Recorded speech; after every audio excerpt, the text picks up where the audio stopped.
Ngiyakhuleka kwabesilo izizwe zonke. Igama lami umntwana olondiwe okancama ozalwa isithole sasendlini yasezulwini kaDabulamanzi kaMpande, umama ongizalayo loyo. Ngokokusebenza kwi-Stakeholders Office of the Zulu Kingdom, ngiphinde ngisebenzele i-foundation Her Royal Highness Princess Lawn Care Foundation. Namhlanje ngihamba inzala abantu la ehlale eElwin Court, iflat elapha ePoint elingama-RDP houses esebeneminyaka, abanye bana 20 years behlala khona, 14, 15 years, banamatayitela, abanye bano 30 years behlala khona. Iy'ngane zabo izalwe zakhulela khona, abanye abaze babe nalo elinye ikhaya. Leza zindlu-ke ngo 3 bedroom, 2 bedroom, 1.5 bedroom. Kuthe ngesinye isikhathi ngenxa yokunga-administrate kahle kwebhilidi leliya, ngesinye isikhathi kwafuneka u-administrator ozobamba kwe-body corporate because beseliney'nkinga, ukulungiseka kwalo, ukubhekeka kwabahlali bakhona, i-security yakhona. Kwafika omunye wabelungu-ke wabo okuyena esize ngaye la enkantolo, obelokhe engathi u-administrator. Ziningi-ke izinto eziye zatholakala, njengokuthi nje manje kune-security company yaseCongo ekuyiyona ebikade-ke ibhizi iba-remova. Kwesinye isikhathi kufika amaphoyisa abakhiphe ngokuhlukana. Abaningi babo nje la abasahlali khona, bakhona-ke abanye abahambile ngoba izalukazi ezinye ey'dukile Nkosi yami, njengoba sise-CR nje besize kwi-magistrate court, kodwa khona ey'dukile za kule nkantolo esePoint. Izalukazi sebebadala kakhulu, kuno-83 years la, kuno-75 years. Since 2010 bayakhishwa, abanye bayafakwa, abanye babuyele. Basizwa amasosha-ke ngesinye isikhathi, wona lawa womkhonto wesizwe, akwazi ukubalwela ukuthi akwazi ukubuyela ngaphakathi izalukazi, ngoba njengoba bebekhona nje ama-pensioners ogogo la, abanye bakhishwa iy'ngane ey'funde e-Addington phakathi nonyaka, bakhishwa isidlozane. Abanye la ngikhuluma kumatayitela abo, kunama-order, ama-protection order abuye angakhonsidarishwa, kunama-order athi bayekena baqhubeke bahlale, baphinde bahlukunyezwe. Lo okade u-administrator wayexoshiwe ukuthi akahambe esikhundleni, waqhubeka wahlala. Leli flat-ke esikhuluma ngalo elinye lawo elihlushwe the very same mlungu wase-Holland-ke for that matter. Ufaka the Africans, iflat linayo about 140 units, asehlela abantu bokuhamba, abantu okuyibona abala eSouth Africa abalokhu bekhishwa, ekuthiwa i-body corporate isiyidayisile ngo-5,000, wena ubukweleta u-28,000. Abanye afike sezo-evictwa, ukhona nje ozokhishwa la mhla ka-10, othola i-order, ugogo uzokhishwa mhla ka-10, uqhamuke sethola i-order, yet they are paying for amanzi, they are paying for ama-levies kumasipala weTheku, they are paying for electricity. Kwalaba sebakhishwa-ke abahamba khona sebehlala emakhaya, ingane akakwazanga udakazi lo uzomela ugogo for that matter, akakwazanga ukufika ugogo because uhlele emakhaya. Ngeke ungitshela ukuthi after so many years ungakazi uzokwakha ikhaya, kulindele ukuthi iphuma isalukazi esingaka uthi asiphume sihlale phe estradini nezingane. Njengoba sikhuluma nje indodakazi le ihlala bahambe behlaliswa, okwenza ukuthi ekugcineni sithole sinezingane abantu abayijaji ekugcineni kuthiwa kunamaphara emgwaqeni, umuntu engasazi isimo, because kunogogo labaphume bangaba nazo indawo zokuhlala. Ngeke ukuthi kade unomndeni of 5 bese kuthiwa phuma uthi uzohlala phi, kuphi la uzongeniswa khona ungakazi wakho umuzi. So elinye lama-flat leli esikhuluma ngayo eSakulona eElwin Court, usisi uDlamini la uke walichaza udaba ukuthi kwenzakalani kwayena, ufike sevalelwe ngelinye ilanga baye bafike sekufakwa amabhadla sekhiwe, abasakwazi ukungena endlini kukhona. So baliletha kudaba, kanti ngomunye unyaka balwelwa yiwona amasosha ukuthi bakwazi ukuhlala. Njalo-ke mangabe konakala baye babuye bezocela, bafikile-ke baphinde bazocela usizo because abasazi benze njani. Bawondi ngasebenzi nje beyizalukazi bengaka, hayi bona bodwa baningi, njengoba ngisho ukuthi it's 140 units. Njengamanje kugcwele abantu baseCongo, Nigerians, abakhokhela abantu abathile kamasipala. Kusho ukuthi i-case yabo ithi ayifane neyabantu base-workshop abadayisa abanamatafula e-workshop.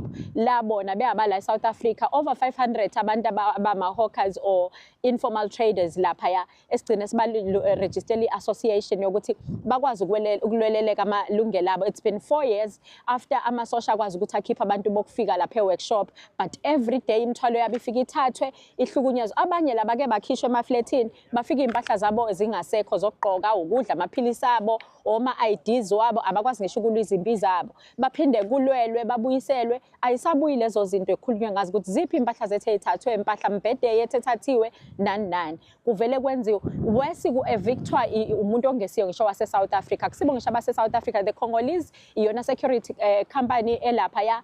Abantu abanye abahleli kula ma-buildings sebehleli nga-12 nga-15 endlini yomuntu. Umuntu osakhokhela amanzi akhona nogesi wakhona because ayikwazi ukuqhubeka impilo ngoba bakweleta umasipala phela. And the levies, they are still paying for the levies with the hope ukuthi bayobuyela emzini yabo abafuna ukuba kuma areas, but the building itself alikho kwisimo sokuthi kungathiwa kuhlala umuntu ke still.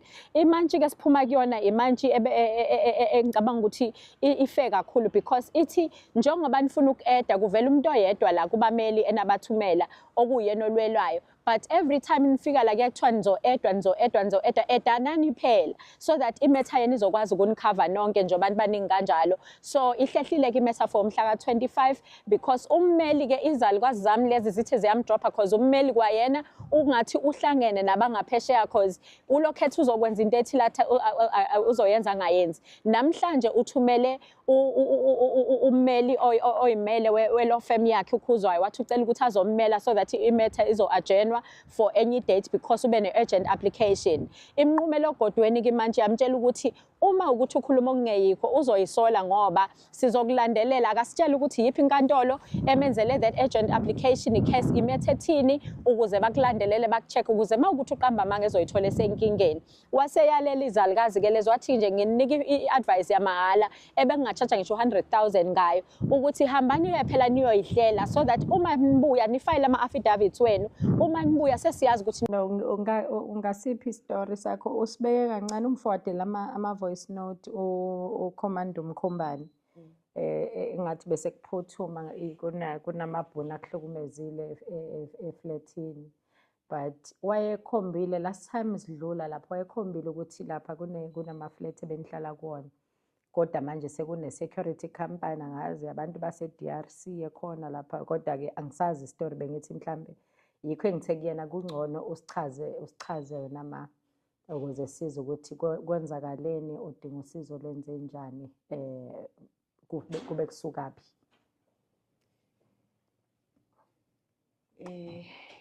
Ngibulisa Mntwana, ngibonga kakhulu ithuba. Igama lami uJabu wakwaDlamini Sibongo. Okay. KuSibalikhulu. Okay, Sibalikhulu. Ngine-flat la eSouth Beach eElwin Court. Li-opposite nasesibhedlela e-Eddington Hospital. Iflat leli elomxhaso ngalithola ngoye 2000. Ngathola i-transfer, ngathola itayitela ngawo uye 2004.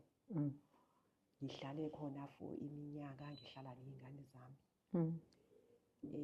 Ngize ngaphuma-ke ngomunye unyaka ka-2014 ngahlala emqashweni ngenxa yesimo ukuthi nganginomntwana wayengaphilanga. Kwathi ukuthi-ke ngithi ukudeda kancane. Kwathi mase kudlula leso simo-ke ngabuya. So sine-administrator laphayana u-Andre Hunla esamqasha ngo-2010 ukuzosigadela ibhilidi ukuthi a-administrate iy'ndaba zey'mali, anakekele ibhilidi. So lo administrator kusukela ngawo unyaka ka-2010 sinaye lapha kwi-building. Kusukela ngonyaka ka-2012 saqala sangabikho happy ngendlela umsebenzi abekade ewuqhuba ngayo. Sazama ungena ezinkantolo sizama ukumkhipha ukuthi hayi asisamdingi.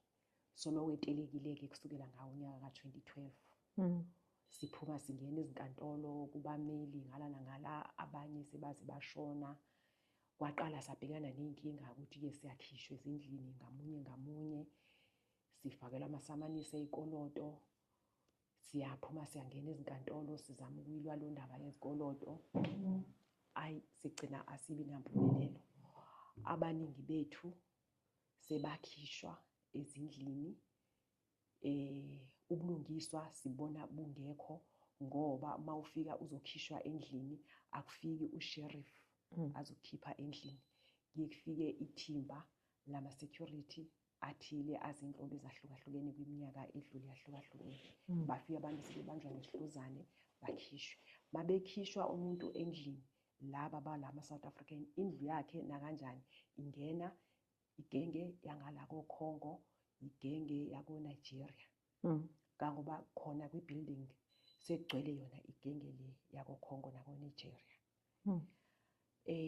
Kwesami story kulonyaka ngoJanuwari mawuphela, nge-31st zikaJanuwari, masiqala uFebruwari kulonyaka, nginobaba bekade engipendela endlini, ngangithaka ngipendele. Bezingabo bani, no 2 bedroom, 1 bedroom, ama-flat? Ahlukene, la asemakhoneni makhulu awo 3 bedroom. La wethu apartment awo 1.5 bedroom. Okay. Mina eyami indlu i-1.5 bedroom. Uyayirentela? Siyakhokha ama-levy, of which siyagcina-ke iningi lethu-ke sekumile asisakhokhi ngendlela ngoba kunale y'ngxabano ezikhona ukuthi kugcina akusaqondakali ukuthi ubani ngempela o-in charge kwi-building, kwindaba zama-accounts. So before that, you used to pay through Masipala weTheku ama-levies, or benibhadalaphi? U-administrator ube administrator eqashwe ubani? Yini ezabahlali nithola ngaphansi ama-RDP houses kwi-building eyi-flat engeyamasipala or bani? Ama-rates or amanzi niwabhadala through bani nogesi? Kuhle mntwana, amanzi nogesi asemagameni ethu. Okay. Ama-owner Ngaphansi kweThekwini ngaphansi kwa-eThekwini municipality. All right. Siyarejiste khona umuntu uzikhokhela yena ngokwe-unit yakhe. All right. Amanzi nogesi. The only thing esiyikhokha kwi-account ehandlishwe uyena u-administrator ilama-levy. Lo administrator or municipality, or it's an independent company, or what? U-administrator is an independent company. Umuntu ozimele, indoda nje yibhunu ezimele. Uhlanganisani ne-building ye-RDP? Waqashwa ukuthi aqashwa ithina ama-owner ukuthi azo-manager i-building. Oh, okay. Azosinakekela indaba zezimali. Shito we-body corporate like. Oh, okay. Okay. So-ke kudaba lwami-ke, ngathi ngifika ngibuye emsebenzini ntambama ngoFebruwari kulonyaka, ngafika sengivinjwa i-security eNzansi. I-security yakhona i-ownwa indoda yaseCongo, egama lakhe uBhulu, uhlala khona lapha kwi-building e-1003. Wait, ke i-security company ihlala independent? Yebo, independent. Unama-security akhe or uyena i-security siqu? I-company uthi eyakhe, aphinde futhi athi hayi u-supervisor yena i-company eyomunye ubrother wakhe. Okay, so iqashe abantu baseCongo bodwa or isimanjani? Kuhle mntwana, bakhona nabala eSouth Africa baningi. La security company ngathi mhlawumbe inabantu abawu-6. So okuyona abagade i-building qobo? Yebo. Bahlala kuyona futhi? Abahlali khona. Bafaka i-uniform? Kure mhlawumbe ubona oyedwa ifakile, i-most yabo abayigqoki i-uniform, bagqokile ingubo zabo. Okay.